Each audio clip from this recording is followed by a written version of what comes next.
All right. Hi, everybody. Welcome to the 2023 Mountain West Football Championship Game pregame press conference. I'm Jesse Kurtz of the Mountain West Network. Thank you to our gathered media and those watching around the globe here that are tuning in on the Mountain West Network. For those here that are in attendance, we are recording this, so if you want the file afterwards for your use, you can go ahead and ask Brian Tripp, Associate Commissioner, back in the back right-hand corner of the room. The 2023 Mountain West Championship game will be between UNLV and Boise State, 12 noon kickoff at Allegiant Stadium on Fox. We're going to have a chance to hear from student athletes and the head coach for both teams over the next hour, as well as the commissioner of the Mountain West, Gloria Navarez. Joined here on stage by the UNLV Rebels, who finished the season 9-3, 6-2 in Mountain West play. The Rebels making their first ever appearance in the Mountain West Championship. They've had an offense this year that has averaged over 40 points per game in their 9 wins. A great season led by the head coach, Barry Odom, who is the coach of the year in the Mountain West. He's joined here on stage by Jayden Maiava, the quarterback. He's the freshman of the year in the Mountain West. Jaxen Turner, defensive back. Ricky White, wide receiver. And Jackson Woodard, a linebacker. We're going to open up with a opening statement from our head coach, Barry Odom. Before we do so, I want to make sure that everybody has their cell phones silenced. And while we do that, we'll open it up to Barry Odom, the coach of the year in the Mountain West. What a wonderful season it's been for UNLV. Thank you so much. And Gloria, thank you for the work that you've done for our kids and our universities and our athletic departments and all of your staff on the things that provide opportunities for our football teams to compete on a great stage. In the 25th year of the Mountain West Conference, we're excited to be in the championship game. And our kids have earned the opportunity to go play against a great opponent in Boise. We have much respect for them and the job that they've done. We're thrilled for the opportunity to be playing in December, and we're thrilled to be playing at Allegiant Stadium in Las Vegas. It started with us and our team, really with the direction of Eric Harper, our director of athletics, and his team on providing us the resources, the opportunities, and all the things that go in to pour into our student athletes on building this team. And every single week, our group has gotten a little bit better. We feel like that through the course of the game and the year and this season, there's been ups and downs. We haven't played our best ball yet. And we're striving to try to do that tomorrow afternoon in the championship game. I am honored to be the head coach at UNLV. We've got a terrific organization of assistant coaches, support staff, and all the many people that pour into our student athletes. And this team will go down for me in the times that I've had the opportunity to lead teams as one of the most mental tough, resilient football teams that I've ever been around of. We've galvanized through wins and losses. We've worked extremely hard together. The understanding, the buy-in, and the work that our student athletes have put in so far this year has been one for the ages for me, and I'm so proud of them to have a chance to represent them in the championship game tomorrow and then in our bowl selection once that takes place. Thank you again to the media that covers our team and our sport. You've done a tremendous job on telling stories about our team that maybe the public hasn't had a chance to see if it were not for you. So thank you for the work that you do in covering our team and our student athletes. With that, we can open it up to questions. Thank you, Coach. If you do have a question, please raise your hand. Teresa Kurtz has the microphone here. And before you ask your question, if you can state your name and your affiliation, we would appreciate it. Right down here in front. John Worcester, Idaho Press. Barry, I'm sure you've been asked this question plenty of times, but when you got hired here, if you put a timetable on, how fast things would happen, would you imagine being here this fast?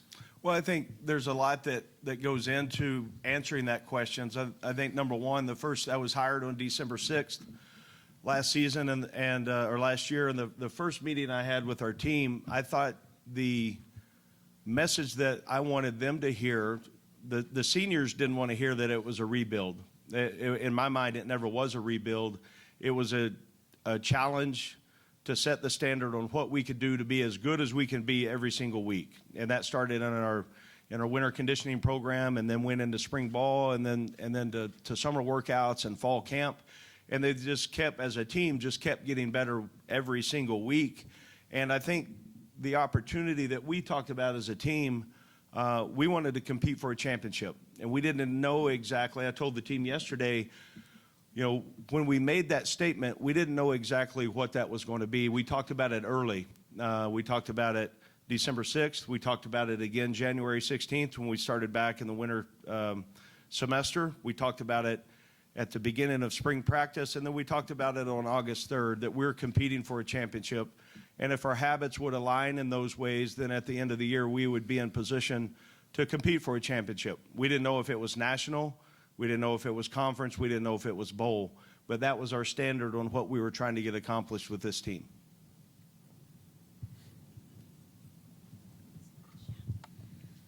Coach, just have a question for you. It's been a huge week for you and your family, your son committing to UNLV, Mountain West Coach of the Year. As you reflect back on your career, could you say this may be the biggest week of your life? Well, I think we're all will remember moments. And the moment of this past week, once we found out the announcement to get into the championship game, from a personal level, I feel great responsibility to get these guys in a position to hold up the trophy. And that drives me and will continue to do that because I want it for this team. I want it for the players. I want it for our university, for our athletic department. I want it for the city of Vegas. And then you go from the work side, you go to the personal side of things. And, I've got a wonderful wife of 23 years. We've got 3 kids that are happy and healthy. And I've been blessed beyond measure. Is it okay if us for the players? Okay. Jaxen, we talked about the consistency you want to see this Saturday from your guys. You guys are going up against another elite running back. How do you shut down Boise? Yeah, they're a phenomenal team. They're well coached. Like you said, they got a really good running back. We had a good week of practice. We got a good game plan. So now it's up to us to just go execute and play our best. Jaxen, with the secondary getting healthier with Jonathan Baldwin and Jere Williams out there, what did you see from your guys this week? I see consistency, attention to detail, just executing the game plan our coaches gave us, and everybody being on the same page and making sure our mindset is right. I believe we're there, and we'll be ready tomorrow. Jayden being named Mountain West Freshman of the Year, what does that mean to you being a local in the city? Like Coach said, it's a thrilling opportunity coming this week. So, it means a lot to me and my family, and hopefully we can perform tomorrow. If you have a question, raise your hand. Trace will get you the mic. Name and affiliation, please. BJ Rains with Bronco Nation News. Coach, what do you make of Boise State's season? Obviously some close losses. They're looking at 7-5 record, but interim coach, now they've won 3 in a row. What do you make of their season? Yeah, he's done a tremendous job since taking over. I think they've got a great coaching staff. You can tell the culture of their team, the way that they play extremely hard. They're well coached. They've recruited well. They've got great players. It should be, you look at they're playing their best ball. We think we're playing their best ball. Should be a terrific matchup. This will be their 6th championship appearance in the last 7 years. You mentioned it being your first one. Any experience edge there, or how do you look at this being your first time compared to a lot of guys on that team that have played in a couple of these games? Well, I would look at, when we got the job and this team, we decided we're not going to be judged on anything that happened before us starting together. I think that's only fair. And we'll be judged on when we started from last December until the end of the season. I've been in coaching for a number of years, been in a lot of championship games. We've got a plan and organizational structure of what puts our kids in position to play their best. I feel like they've enjoyed the opportunity to prepare another week to strive to go do that. And once we tee it up tomorrow at 12:02 or 12:09, our guys will be ready to go play. If you have a question, please raise your hand, and we'll keep it to a question and a follow-up. And if you have more questions afterwards, we'll make sure we get it back around to you. Coach, you've taken your teams before to bowl games. You're used to big moments. Tonight, what will be the message to your team? Yeah, I think really you look at, you always go back to experiences you've been in before, at least I do. We've got a mature group. We've got a great group of competitive spirit-led team and leaders. I don't know, I've had different messages throughout the week, all focal point on us and playing our best ball. I won't need to say much tonight. They're ready to go play. I've seen the way that we've prepared this week. My message, There's a lot of times we get tied into the pregame talk or they're not going to remember that 20 seconds after they run out on the field anyway. The preparation, the habits that are created from when we started in the weight room to off-season to practice habits to film study, those are the things that become game day reality, and our team has embraced that. Ricky, you've had an incredible season this year. What are your thoughts leading up to the big game tomorrow and your goal to hoist up the trophy? Man, just really, do anything I can do to help my team win. I feel like on both sides of the ball, we, prepare great throughout the week. So, this is our chance to go execute it. How proud are you of the guy on your right, Jayden Maiava, being named Freshman of the Year? Man, I'm super proud of this kid, man. He's growing up. He's a great ball player. The sky's the limit for him. He's going to continue to get better daily. So. We talked a little bit about Barry Odom earlier this season, but Mountain West Coach of the Year, you've seen this program really transform. What are your thoughts on Coach being named Mountain West Coach of the Year? He earned it, man. I feel like he's been a great leader for us. We just follow his footsteps and, his words of encouragement. And, like I said, he's earned everything he's gotten. So. We call Las Vegas Title Town. What would it mean to you, Ricky, to bring another title to the city? It's an honor. We want to do it for, the community, the school, our families, the fans, really. So it'll definitely be an honor for us to go out there and execute the plan.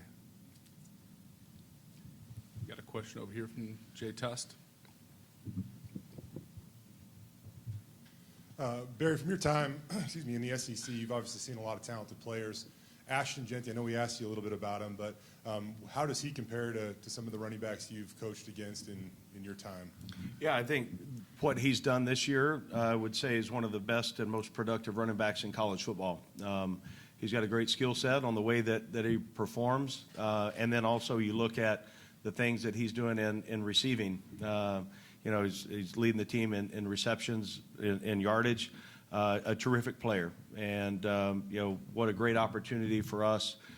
Really good players on our side, really good players on their side, and line up and go and play in a championship environment. Vegas is a booming sports town, but the football program has had trouble maintaining consistency for a long time now, obviously.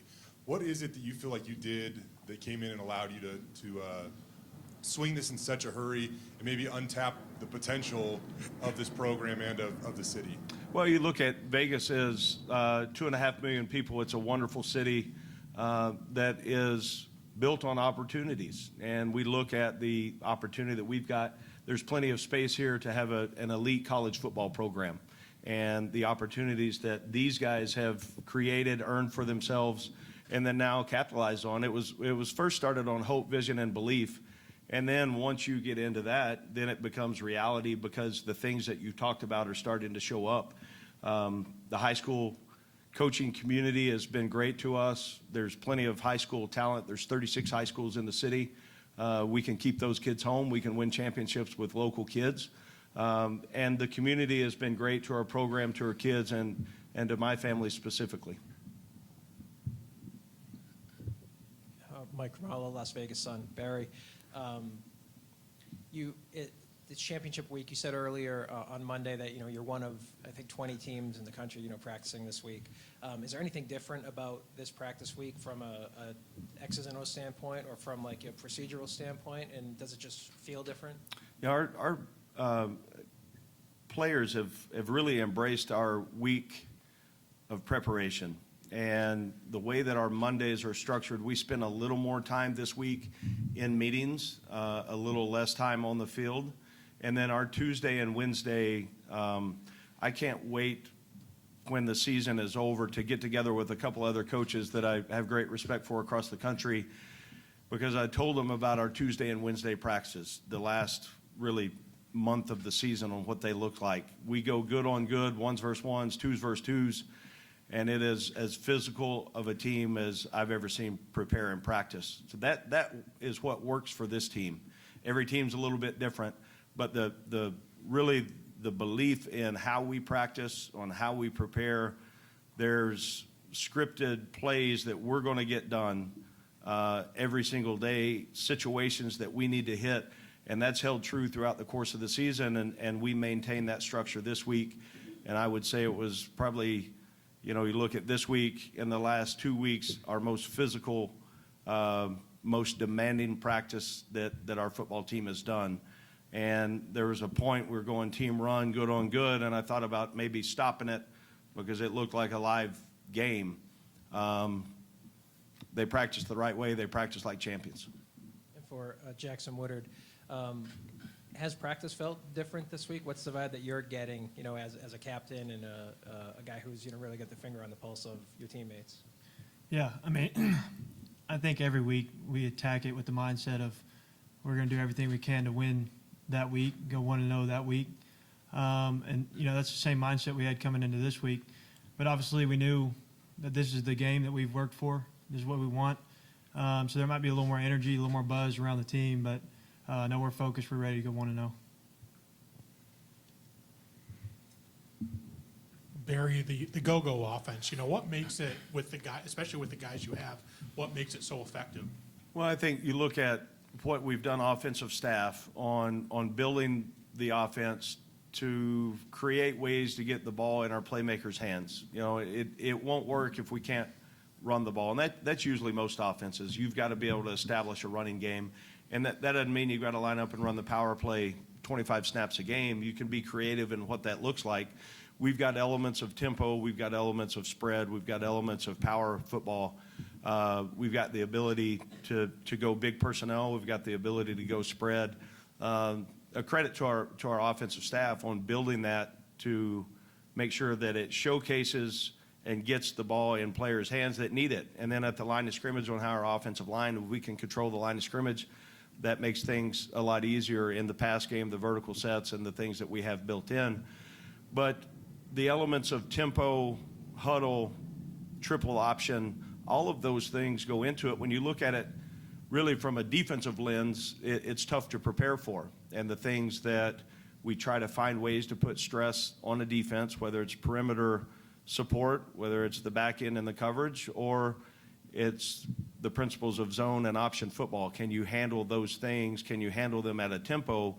I think it's as much as we can handle internally with our team on teaching that, okay, can we go execute that? And then how well can we understand what we're trying to get out of the play call with the RPO, with the read? Jayden's done a great job on really pushing this offense to another level. So that's kind of gone into the philosophy of what this offense looks like. And then Jayden, as a quarterback, how fun is the offense to run? I mean, I think it's great game plan every single week that they put in. Like Coach said, credit to the offensive coaches. That's what they emphasize, is just having fun out there and making sure they get the ball in the end zone.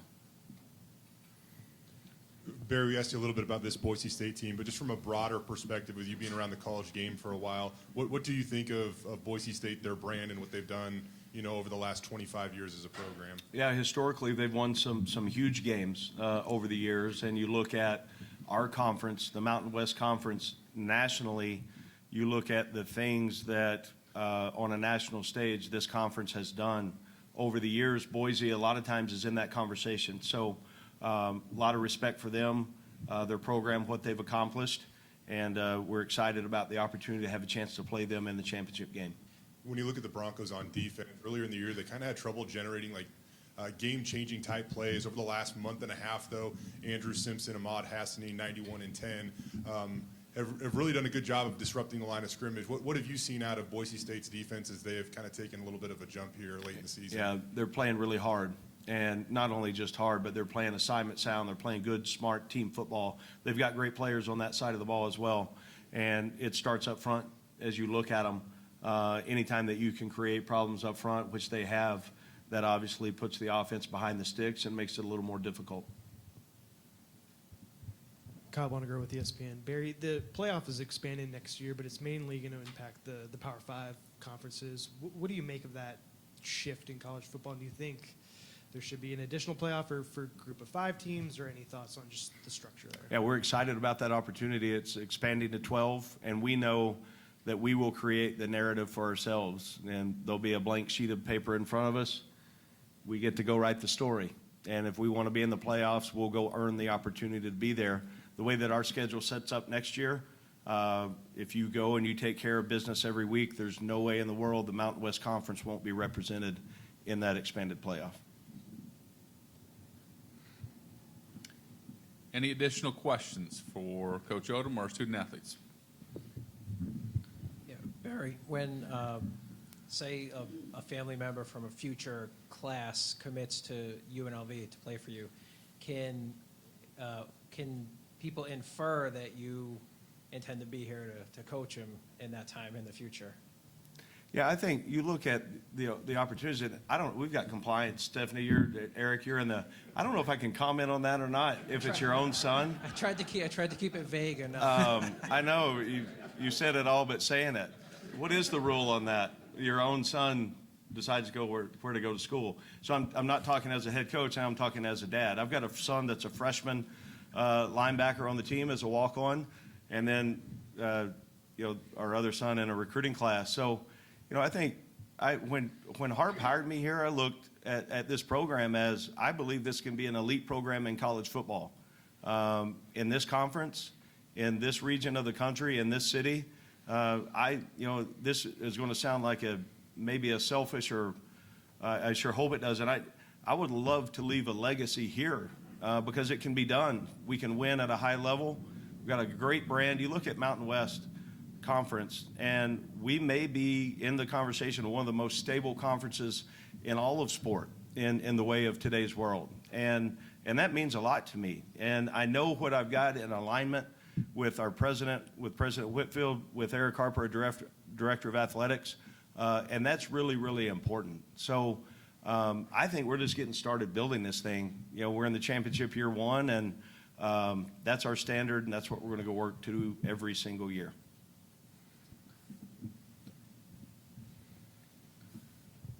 Barry, you were talking earlier about kind of the Mountain West being in position for it to be in the playoffs next or in the future. With today's announcement on the scheduling agreement with Washington State and Oregon State, how does that strengthen those chances? Yeah, we're thrilled about that opportunity. I know the conference is, and it only adds to our power. I would look and suggest that there's a number of schools across the country that very few of them would want to come to Laramie, Wyoming in November and play a game, and then turn around and go to Fresno and play the next week, okay, and then go to Boise and play the next week, and then come to Vegas and play the next week. We got a lot of really good coaches. We got a lot of really good student athletes in this league. It's a great conference. And then now with the addition of the other two, it only makes it more powerful and more strong. We have time for one more question if it's out there before we turn them loose to get ready for tomorrow's game. For Ricky White, it seems like every game now for the past 4 or 5 games, you're getting a long touchdown, on the first drive early in the game. How much of that is game plan to get you involved early and to try to get you a big play early? And just how do you see your role as that playmaker in the passing game and, extending the field like that? Like I stated earlier in the interview, I just want to, do whatever I can do to help my team, win at the end of the day. I feel like, throughout the year, I've just, been more vocal as a leader, helping my guys and just, being able to just lead them and, being a better leader just helped me as a player also. So, just being able to make plays throughout the week, I feel like, is good for me and my team. Thank you, fellas. Appreciate your time here today. That's going to do it for our availability with the UNLV Rebels. Coach, good luck tomorrow. Thanks so much. You bet. That's the UNLV Rebels. We're going to take a quick time out here on the Mountain West Network. We'll be back with the commissioner of the Mountain West, Gloria Navarez, right after this timeout.